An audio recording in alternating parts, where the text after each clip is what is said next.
Hey guys, this is going to be just a quick unboxing of the RPM parts I got from hopmeup off eBay. Just going to open it up real quick.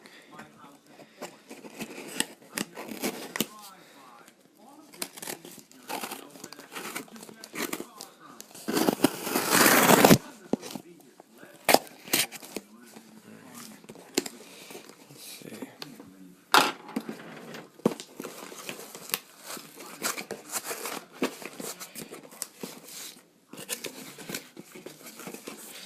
First, the RPM body mount.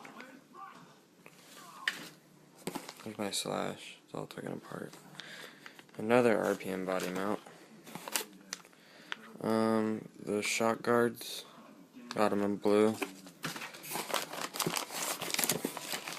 A RPM rear bumper. And an RPM front bumper. Thanks for watching. Rate, subscribe.